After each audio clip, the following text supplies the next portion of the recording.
वैसे जरूरी नहीं है, लेकिन वीडियो को लाइक या फिर डिसलाइक कर दिया करें। मूवी स्टार्ट होती है तो हम क्लिंट बार्टन यानी होकाई को देखते हैं अपनी फैमिली के साथ टाइम स्पेंड कर रहा होता है। उधर थैनोस के साथ पूरी एवेंजर्स की टीम लड़ रही होती है, लेकिन अब क्योंकि थैनोस को वो 6 के 6 इन्फिनिटी स्टोन्स मिल चुके थे, जिसकी मदद से फाइनली वो चुटकी बजा देता है, जिसकी वजह से यूनिवर्स की आधी पॉपुलेशन खत्म हो जाती है और उन्हीं में ही क्लिंट की फैमिली भी मारी जाती है। और अब उसकी फैमिली में सिर्फ वो अकेला ही सर्वाइवर था। अब पहले तो यहाँ पर क्लिंट बार्टन यानी होकाई को कुछ भी समझ नहीं आता कि आखिर उसकी फैमिली कहाँ चली गई, लेकिन जब उसके सामने सारी रियलिटी आती है, यानी उसे पता चलता है कि थैनोस की वजह से उसकी पूरी फैमिली खत्म हो चुकी है, तो यहाँ पर वो फाइनली ये डिसाइड कर लेता है कि इस दुनिया में जितने भी बुरे लोग हैं उन सबको मार डालेगा। इसीलिए अब वो फाइनली क्लिंट बार्टन वाले रूप को छोड़कर एक मास्क पहने किलर वाले रूप में आ चुका था। इसके बाद सीन शिफ्ट होकर टोनी स्टार्क यानी आयरन मैन और नेबुला पर आता है, जो कि टाइटन्स प्लेनेट से अपने शिप में बैठकर अर्थ के लिए जा रहे होते हैं। अब इस सफर में उन्हें टोटल 22 दिन गुजर चुके थे। अब इन 22 दिनों के बाद उनके पास खाने और पीने का सारा सामान भी खत्म हो चुका था, जिसकी वजह से टोनी स्टार्क की हालत भी अब काफी खराब हो चुकी थी। अब क्योंकि नेबुला तो एक रोबोट थी, इसीलिए उस पर खाना और पानी ना मिलने का कोई भी असर नहीं होता। जो डिफिकल्टीज भी थी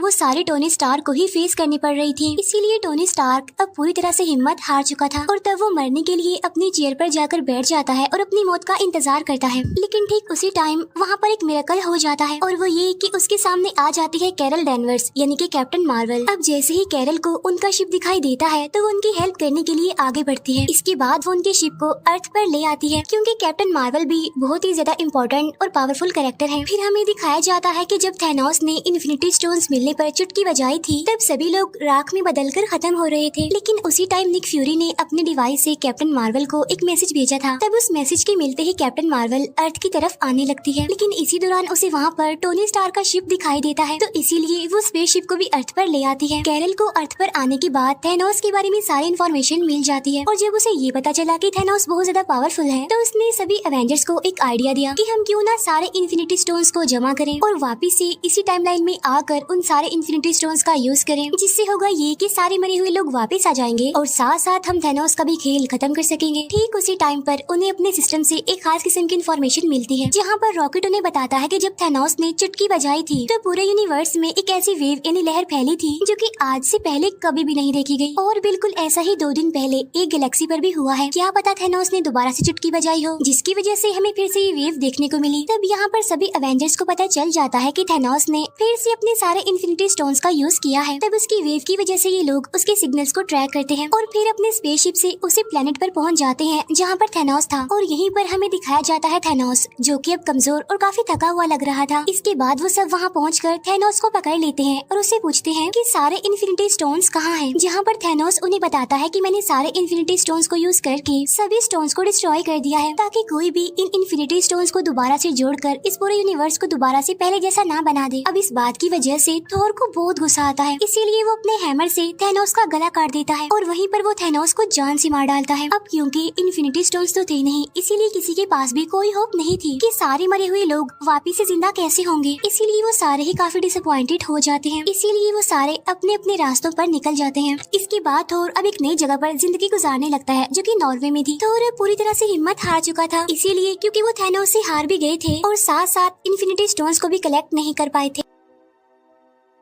थोर बिल्कुल लेजी हो गया था, वो अलग अलग तरह के नशे भी करने लग गया था, जिसकी वजह से वो फैटी भी हो गया था। दूसरी तरफ हल्क ने अपने ब्रूस बैनर और हल्क की बॉडी पर कुछ साल काम करके उन दोनों बॉडीज को मिला दिया, जिससे फाइनली वो बन गया प्रोफेसर हल्क, जिसमें हल्क की पावर्स के साथ साथ ब्रूस बैनर का तेज दिमाग भी था। दूसरी तरफ हम देखते हैं कि कैप्टन अमेरिका ने एक ग्रुप बनाया है, जिसमें वो सर्वाइवर्स को सिखाता था कि जो टाइम गुजर गया हमें उस पर नहीं, बल्कि जो हमारा आने वाला कल है यानी हमारा जो फ्यूचर है हमें उस पर फोकस करना चाहिए। अब जिंदगी को मजीद किस तरह से अच्छा बनाया जाए वो इस बारे में काफी डिस्कशन करता रहता था। टोनी स्टार्क यानी आयरन मैन ने पेपर पोर्ट से शादी कर ली थी और उनकी एक बेटी भी थी। यहाँ पर टोनी अपनी फैमिली के साथ एक पुरसुकून लाइफ गुजार रहा था, जिसका अब दुनिया से कोई लेना देना नहीं था। इसके बाद 5 साल गुजर जाते हैं। जब एंटमैन पिम पार्टिकल्स लेने के लिए गया था तो थैनोस की चुटकी बजा देने की वजह से वो वहीं पर फंस गया, और जिस लैब में वो गया था वो एक वैन में थी, लेकिन वहाँ पर एक चूहा होता है, जिसकी वजह से वो मशीन फिर से स्टार्ट हो जाती है, जिससे होता ये है कि एंटमैन यानी स्कॉट लैंग फिर से हमारी दुनिया में वापस आ जाता है। अब जिस दुनिया दुनिया में वो गया था वो हमारी दुनिया से बिल्कुल अलग थी। वहाँ का डायमेंशन, वहाँ का टाइम, सब कुछ हमारी दुनिया से बिल्कुल अलग था। अब क्योंकि टाइम तो बिल्कुल अलग था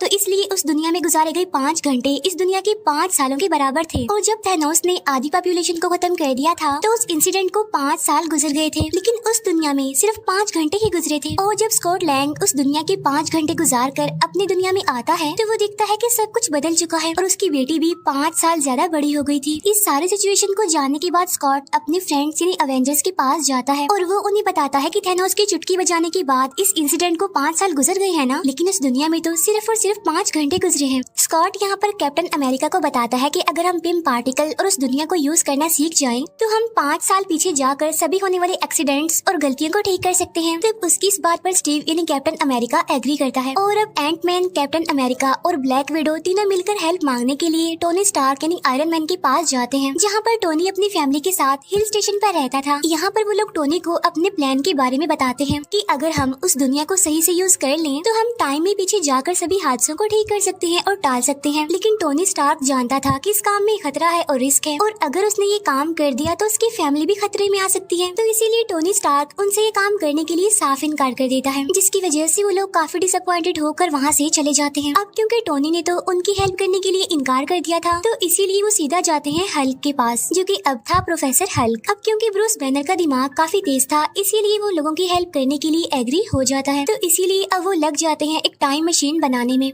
जहाँ पर एक्सपेरिमेंट्स करने के बाद उन्हें पता चलता है कि हल्क ने जो टाइम मशीन बनाई है वो ठीक तरीके से काम नहीं कर रही है, वो हमें उस टाइम पर नहीं ले जा रही जिस टाइम पर हमने जाना है। फिर हमें टोनी स्टार्क दिखाया जाता है जो कि अपने घर में जारविस के साथ टाइम मशीन पर काम कर रहा था, लेकिन तभी उसके कोड्स एकदम से एक्यूरेट हो जाते हैं, जिससे फाइनली एक टाइम मशीन बन जाती है। और इसी वजह से टोनी स्टार्क को अपने डिसीजंस चेंज करने पड़ते हैं। पहले जहाँ पर वो ये सोच रहा था कि वो अपनी फैमिली को खतरे में नहीं डाल सकता, अपनी फैमिली को बचाएगा, तो वहाँ पर उसकी वाइफ पेपर पोट्स आकर उसे समझाती है कि तुम हमारे लिए पूरी दुनिया को खतरे में नहीं डाल सकते, इसीलिए तुम हमारी फिक्र मत करो बल्कि पूरी दुनिया को बचाने की कोशिश करो और यही हमारे लिए खुशकिस्मती की बात होगी और एक गिफ्ट होगा। और तब टोनी अपनी वाइफ की बात मान लेता है और टाइम मशीन पर काम करना शुरू कर देता है और इसके बाद वो सीधा पहुंच जाता है स्टीव यानी कैप्टन अमेरिका के पास, जहाँ पर वो उसके लिए उसी की वाइब्रेनियम से बनी शील्ड लेकर आता है। इसके बाद नताशा टोक्यो जाती है क्लिंट बार्टन को वापस लाने के लिए। वो उसे समझाने की कोशिश करती है कि एक नकाबपोश किलर बनकर लोगों को मारना तुम्हें सेटिस्फेक्शन नहीं दे सकता, तुम्हें सेटिस्फेक्शन तभी मिल सकती है जब तुम्हारी अपनी फैमिली तुम्हारी आंखों के सामने होगी और हम इसमें तुम्हारी हेल्प कर सकते हैं।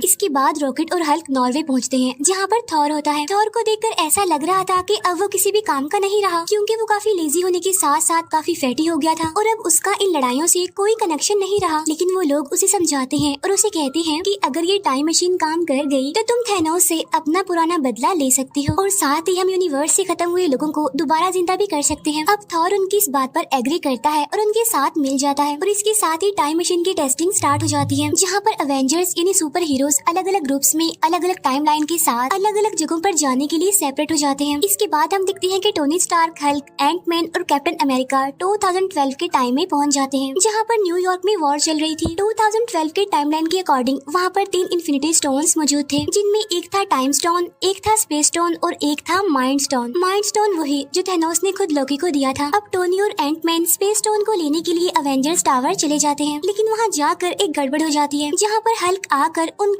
काम खराब कर देता है, क्योंकि उनके हाथ से स्पेस स्टोन निकल जाता है और स्पेस स्टोन को लोकी अपने साथ लेकर चला जाता है। दूसरी तरफ कैप्टन अमेरिका का सामना होता है स्टीव रॉजर यानी अगले कैप्टन अमेरिका से। यहाँ पर कुछ टाइम के लिए उन दोनों के बीच फाइट होने लगती है, लेकिन फाइनली लेटेस्ट वाला कैप्टन अमेरिका माइंड स्टोन को वहाँ से लेकर चला जाता है। इसके बाद हल्क टाइम स्टोन को लेने के लिए जाता है, लेकिन वहाँ पर टाइम स्टोन डॉक्टर स्ट्रेंज के पास नहीं बल्कि गुरु माँ के पास होता है। यहाँ पर हल्क गुरु माँ से टाइम स्टोन को मांगता है, जिस पर गुरु माँ उसे कहती है कि अगर मैंने तुम्हें टाइम स्टोन दे दिया तो इस पूरे यूनिवर्स में बहुत सारी टाइम लाइन्स बन जाएंगी, जिसकी वजह से हमारी टाइमलाइन बिगड़ जाएगी, जो कि मैं बिल्कुल भी होने नहीं दे सकती। तब यहाँ पर हल्क गुरु माँ को काफी समझाने की कोशिश करता है कि फ्यूचर में काफी बड़े बड़े हादसे होने वाले हैं, जिसके लिए मुझे इस टाइम स्टोन की बहुत जरूरत है, लेकिन स्टिल गुरु माँ उसकी बात नहीं मानती। तब यहाँ पर ब्रूस बैनर उसे कहता है कि अगर डॉक्टर स्ट्रेंज ने टाइम स्टोन थैनोस को दिया है तो उसके पीछे उसका कोई मास्टर प्लान जरूर छुपा होगा। अब गुरु माँ इस बात पर एग्री करती है और अब वो फाइनली टाइम स्टोन हल्क को दे देती है। अब यहाँ पर कैप्टन अमेरिका और हल्क ने माइंड स्टोन और टाइम स्टोन तो हासिल कर लिए थे, लेकिन टोनी स्टार्क और एंट मैन को अभी तक स्पेस स्टोन नहीं मिला था, जिसकी वजह से अब टोनी स्टार्क और कैप्टन अमेरिका ये डिसाइड करते हैं कि वो टाइम में और पीछे जाएंगे और वहाँ जाकर वो स्पेस स्टोन को हासिल करने की कोशिश करेंगे। और इसके बाद वो दोनों पहुँच जाते हैं सीधा 1970 के टाइम लाइन में, जहाँ पर हम टोनी स्टार्क के फादर को देखते हैं। यहाँ पर टोनी अपने फादर से मिलकर काफी खुश होता है, साथ साथ वो वहाँ से स्पेस स्टोन हासिल करने में भी कामयाब हो जाता है। लेकिन अब क्योंकि कैप्टन अमेरिका भी वहाँ पर मौजूद होता है, तो इसीलिए वहाँ पर उसे पिम पार्टिकल्स भी नजर आ जाते हैं, तो इसीलिए वो पिम पार्टिकल्स को भी लेकर अपने रियल वाले टाइम लाइन में आ जाते हैं वापस। इसके बाद थॉर और रॉकेट पहुँच जाते हैं 2013 के टाइम लाइन में, जहाँ पर उन्होंने रियलिटी स्टोन लेना था जो कि जेन फॉस्टर की बॉडी में था, तो इसीलिए वो दोनों जेन फॉस्टर के लोकेशन पर चले जाते हैं। वहाँ पर जाकर थॉर अपनी मदर से मिलता है। यहाँ पर वो अपनी मदर को सारी बात समझाने की कोशिश करता है। अब क्योंकि थॉर की मदर एक जादूगरनी थी, इसीलिए वो फ्यूचर देखकर थॉर की सारी डिफिकल्टीज समझ चुकी थी, और इसीलिए वो थॉर को समझाने की कोशिश करती है कि तुम्हें परेशान होने की कोई जरूरत नहीं है, क्योंकि जो कुछ भी होगा अच्छा होगा। और ठीक उसी टाइम पर थॉर अपना हाथ आगे करता है, जहाँ पर उसका हैमर भी अब उसके पास आ चुका था। वही रॉकेट भी जेन फॉस्टर की बॉडी से रियलिटी स्टोन हासिल करने में कामयाब हो गया था, इसीलिए वो दोनों वापिस से अपनी टाइम लाइन में आ जाते हैं। इसके बाद हमें दिखाए जाते हैं क्लिंट बार्टन यानी हॉकाई और ब्लैक विडो, जो कि 2014 के टाइम लाइन में आते हैं, और यहाँ पर वो सोल स्टोन हासिल करने के लिए आए थे, जहाँ पर वो मिलते हैं रेड स्कल से। यहाँ पर रेड स्कल सोल स्टोन के लिए उन्हें बताता है कि ये स्टोन हमेशा सोल के बदले सोल मांगता है, और अगर तुम सोल स्टोन को पाना चाहते हो तो तुम्हें एक सोल को सेक्रीफाइस करना पड़ेगा। अब यहाँ पर वो दोनों समझ जाते हैं कि अगर उन दोनों में से कोई एक खुद को सेक्रीफाइस नहीं करेगा तो वो सोल स्टोन हासिल नहीं कर सकेंगे। अब यहाँ पर वो दोनों एक दूसरे को बचाने के लिए अपनी ही जान सेक्रीफाइस करने के लिए भी तैयार थे,